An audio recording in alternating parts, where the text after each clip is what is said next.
Wow, what a performance and what a celebration today for our own Beck Bashirs. And as always, thank you to our wonderful musicians, Sue and Carrie. Let's give it up for Beck, the Unity Band, Beck and Carrie. Sue and Carrie. It's been a month since I've been able to be here. In fact, it was the last time I spoke. But there is a good reason. Sue and I just recently returned from Colorado, where we spent 2 weeks holding and loving on our new granddaughter, Sophia. Now, I'm not showing this to brag on my new granddaughter. Of course not. This ties to our talk today, because what is more fundamental for a tribute of those who have gone before us than to acknowledge and honor the cycle of life? This cycle that keeps us humble and honoring of all that we are. Memorial Day weekend is next weekend. It was originally called Decoration Day, and was established in 1868 to honor the Union soldiers who perished in the Civil War. After World War I, it became a holiday to commemorate all American personnel who died in any conflict. And today, it is tradition that we honor all those loved ones whom we've lost. And today, I not only want to honor all those we've physically lost in the church, but to touch on something even more valuable, our connection that lives with us still. This is our beloved Cheryl Willis. And I want to bring your attention to the meditation garden. For those who can see, notice the sign hanging. This sign was made by Amy and Lisa in honor of our treasured Cheryl Willis. Our meditation garden was named after her. Cheryl died in 2019 from a heart defect. It was an absolute shock when she passed in her sleep. It was hard to accept and believe that it was real. Now, I'm going to prove to you, as much as can be done for someone who has passed, that Cheryl never left us. Our celebration of life for Cheryl packed the sanctuary. She was an incredible being and did so much for our church. As soon as the celebration in the sanctuary was finished, her husband, Max, stood up to walk to the fellowship hall to greet and talk with those in attendance. However, something extraordinary happened. Something I've never seen in my life, and I doubt you have either. You see, Max's right shoe started disintegrating. Now, I'm not talking figuratively or even lightly. I'm talking massively, into thousands of tiny fragments. So starkly obvious that when I saw the trail of debris on the ground, I gasped. And I said, "What's going on?" At that point, Sue grabbed a broom and a dustpan, followed the trail of remains, sweeping up the shoe debris until she came to Max. The sole of his right shoe had literally disappeared. As soon as the right shoe was gone, when he was in the fellowship hall, the left shoe started to disintegrate. And it continued doing so until Max left the church. Both Sue, myself, and there were many others, we were busy sweeping up that debris of the shoe long after the celebration of life was over. Now, how does this tie to Cheryl? You see, as Max later told us, Cheryl hated those shoes.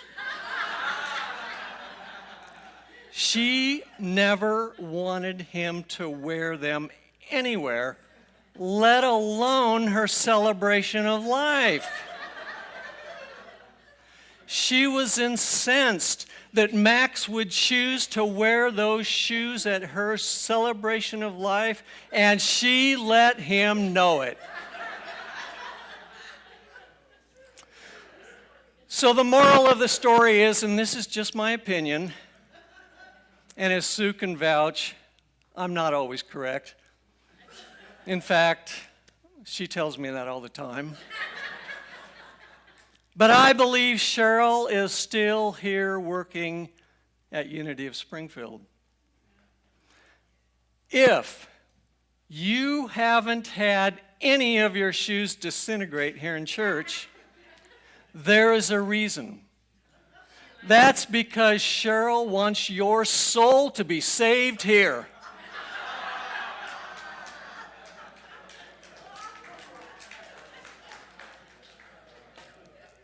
Unity of Springfield began in 1933 as a small study group led by Marion Hoagland in her home on Monroe Street. They called themselves Springfield Unity Center. Myrtle Fillmore had just passed 2 years prior. There was no minister. There was no band. There was no board of directors. There was no formal institutional status. It was simply people who loved hearing the incredible message of the Fillmores and New Thought writers and speakers. This is a clear example of what a church is. It is the people and not the physical structure. Buildings may fall, but the people, the church remains. In 1940, they moved to a converted home on State Street and changed the name to Springfield Unity Center of Practical Christianity. Francis Gable from Unity School gave a lecture in the Rose Room of the Colonial Hotel, that beautiful hotel that is now gone. The room was packed, and people began to know what Unity was all about and what we taught. By 1943, we had our first minister speaking at our services, Reverend Fanny Baldwin. In 1945, Polly Weeks became the full-time leader and was later ordained. 1 year later, 1946, Charles Fillmore passed away. In 1949, our church became incorporated, and we moved into a chapel on East Chestnut, near City Hall. In 1958, this building was raised to make way for the then new Chestnut Expressway. A large home was purchased on East Elm, and from 60 to 68, we were led by 4 different ministers. In 66, the name of our church was changed to Christ Church Unity. In 68, leadership was passed to David Schumacher. There are few who still remember David Schumacher as he led our church for 14 plus years. Immediately after he took the reins, we purchased this building. It had become available when 2 churches merged and became Schweitzer Methodist. Originally, our new building was this sanctuary and the fellowship hall only. Under Schumacher, numerous programs and projects were started. Satellite churches and study groups were started in Joplin, in Branson, Shell Knob, Mountain Grove, Buffalo. Our very own Reverend Les McClellan became an assistant minister here and was instrumental in many of the new beginnings. Reverend Les was solely responsible for starting what is now Unity of Joplin. Some of you may know the legendary musician and storyteller Meredith Sisko. I was talking with her a few years ago, and she told me she and a group of artists designed and installed the stained glass here that you see behind me, incorporating the sun, the seagull, and the light in the top.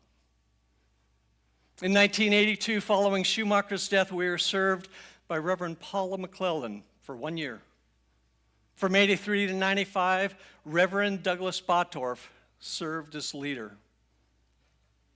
A few of you may remember him. During his leadership, the Sunday school wing and the meditation garden were constructed. At one time, Unity owned a house across the street on Luster. It was later sold. And we owned a house next door, which was later demolished for enlarging our parking lot. In '88, due to disagreements which are all forgotten now, our church split. Out of this came our sister church, the Unity Spiritual Center, now on the west side of Springfield. There was also another split, led by the gifted teacher, our adult Sunday school teacher, Dr. Don Parkinson, which became the Oneness Center, which closed its doors around 2005. In '93, our very own Dwayne Koppler led a campaign to pay off the mortgage on our building, and it was completed soon after. For 10 years, absolutely.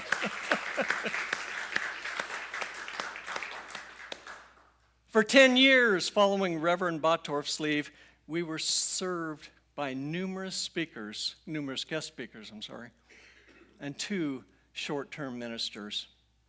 Our Luster house was purchased in 1999, and on January 1st, 2006, Sue Baggett Day became the spiritual leader and held this position for nearly 20 years until May of '25.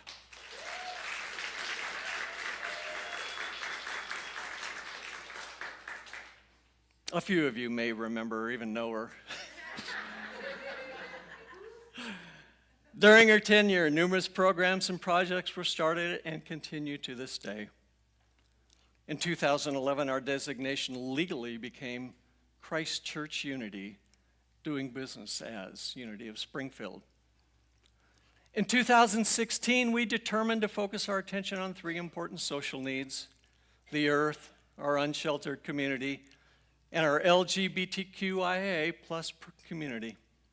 And from this focus came Planet Unity, our cold weather shelter, and our continued ongoing support for Pride.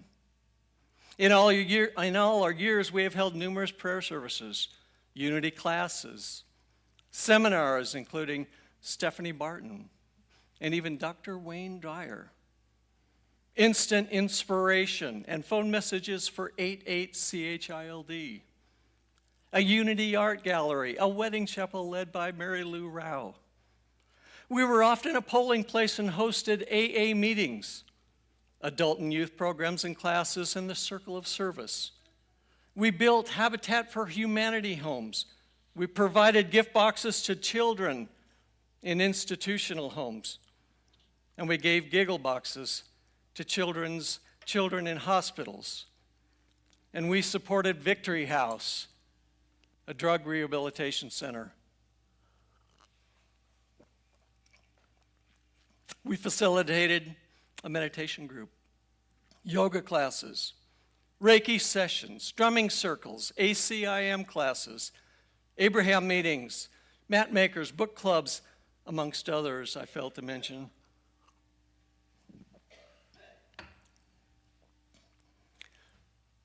We've sponsored numerous musicians and speakers, including Daniel Nahmad, Karen Drucker, Stowe Good, Denise Rosier, Claudia Carawan, Eddie Watkins Jr., Greg Tamblin, Sue K. Riley, Richard McDeesey, Will Bowen, and Yakov Smirnov. Today I want to honor and remember all those who gave their time and much of their life to the birth, the health, and the prosperity of this church. Those from the 30s to the 60s we don't remember, yet today we honor and thank ever so deeply. Some from the 70s on we do remember. Some of our longtime and foundational members are with us today, and we're so blessed for their presence. A big shout out especially to Dwayne and Norma Vinson. We would not be here without those who came before us. The connection is not lost. Indigenous or traditional cultures show communication with ancestors to be considered normal rather than supernatural. Many Native Americans' indigenous traditions do not view the dead as gone, such as we have in the Western sense. Instead, they believe. Ancestors remain spiritually present. Wisdom continues through dreams and visions, and the boundary between worlds is thinner than the modern materialism assumes. Am I? Okay, I'm not. Okay. Many indigenous worldviews assume consciousness is fundamentally interconnected. Reality includes unseen dimensions, and intuition is a valid mode of knowing. This overlaps surprisingly with mystical Christianity, Kabbalah, Sufism, Vedanta, New Thought, and of course, Unity. Unity and New Thought usually affirm life continues beyond physical death. Consciousness survives. Spiritual beings may guide us. Intuition is real, and divine mind connects all beings. What is remarkable is that indigenous traditions, near-death experience reports, mystical religions, and modern consciousness studies often arrive at similar themes. That consciousness is interconnected. Love transcends death. Intuition may access deeper layers of reality, and human beings may participate in something larger than the physical brain alone. Dia de los Muertos, Day of the Dead. Charles Fillmore described death not as annihilation, but as transition. Like changing rooms in a very large house. Spiritually speaking, the soul continues. The body changes. Consciousness evolves. Life remains. And this is where Dia de los Muertos beautifully aligns with Unity. Both traditions refuse to believe that death has the final word. In modern culture, we often treat remembering as merely mental. But mystical traditions understood memory differently. To remember someone deeply is to participate in their presence. Jesus often spoke of eternal life as a present reality. Early Christianity was more mystical than we realize. Early Christians often gathered at tombs for meals of remembrance. They believed the faithful departed were alive in Christ. The communion of saints originally meant a living spiritual connection, not separation. Over time, institutional religion often shifted toward fear of judgment, sin, hell, and punishment. But mystical Christianity consistently returned to love, returned to union, presence. And Dia de los Muertos carries that mystical spirit. It says, the veil is thin, love continues. Near-death experiences often teach about loved ones who have passed. One of the most common elements in near-death experiences is encounters with deceased relatives, friends, and mentors. People often describe these beings as fully recognizable, deeply loving, more alive than they were on earth, and emotionally connected in a way beyond ordinary communication. Many experiencers say the relationship did not feel ended, only transformed. They frequently report Did I go too? Okay. No, that's not it. Instantaneous understanding, telepathic communication, unconditional acceptance, and a sense that love itself forms the connection between souls. This appears in Christian, Jewish, mystical, Hindu, Buddhist, indigenous, Unity, New Thought, and secular accounts alike. Some near-death experiencers say deceased loved ones conveyed reassurance, such as, "We are still with you. You are never alone. Love continues. There is no real separation. The boundary between worlds seems more permeable than we think." In many traditions, the afterlife is not viewed as static reward or punishment, but as an ongoing evolution of the soul. Possibly the most repeated lessons in New Death experience literature is love matters more than anything else and is fundamental to reality itself. Accomplishments mattered less than kindness. And even the smallest kindness mattered enormously. Status mattered less than compassion.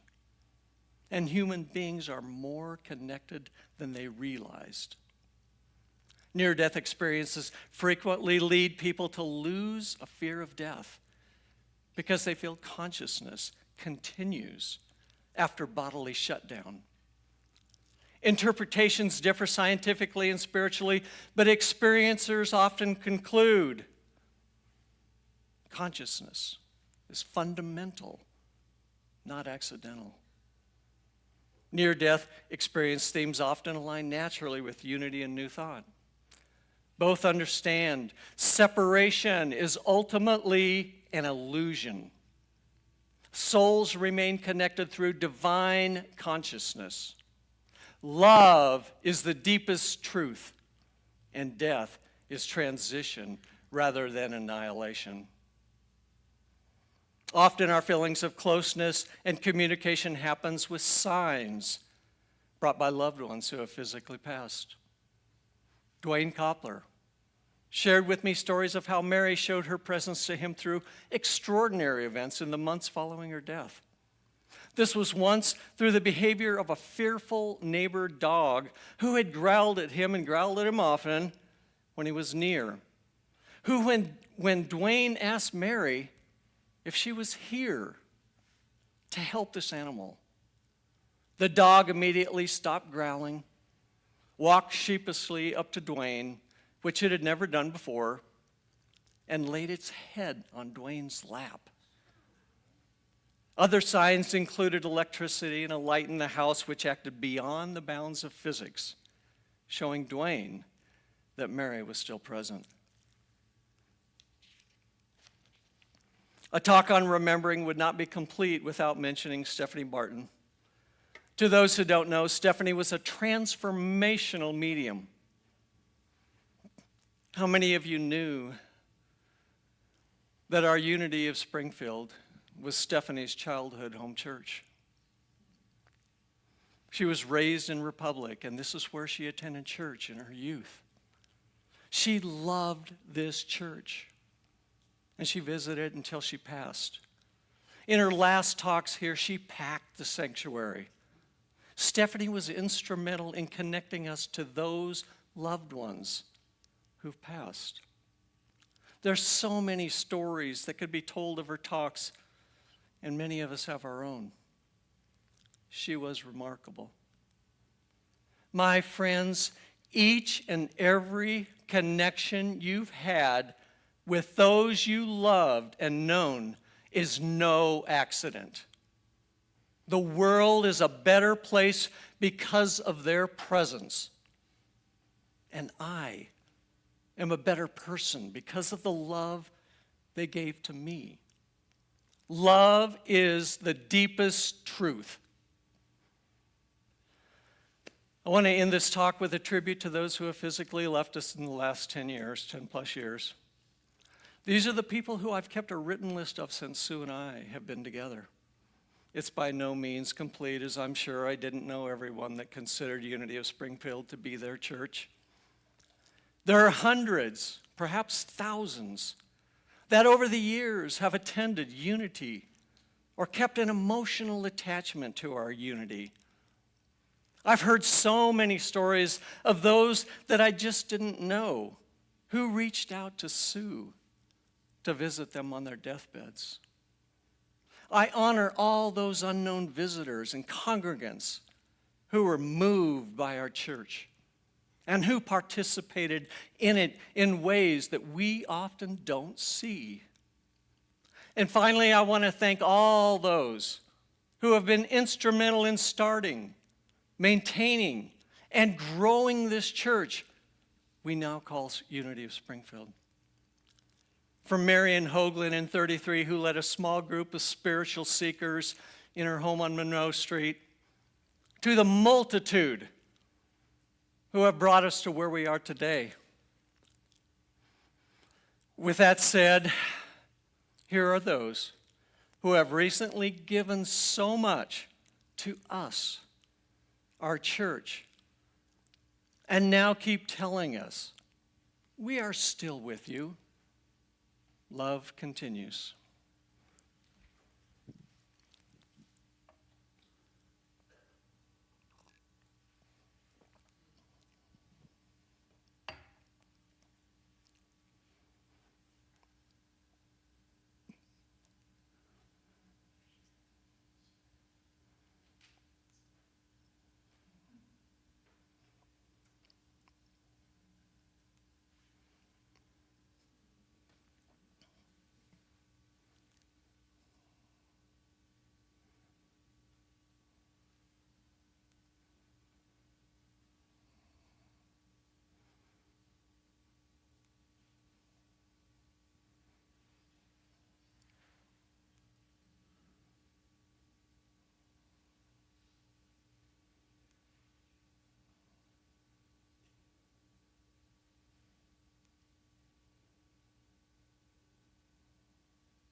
I trust that each of you has taken something from this remembrance and felt the love and connection with so many and with each other. We are all expressions of divine life, and love itself forms the connection between us. Have a wonderful week and a Memorial Day weekend ahead. And remember that love surrounds you each and every moment. Namaste.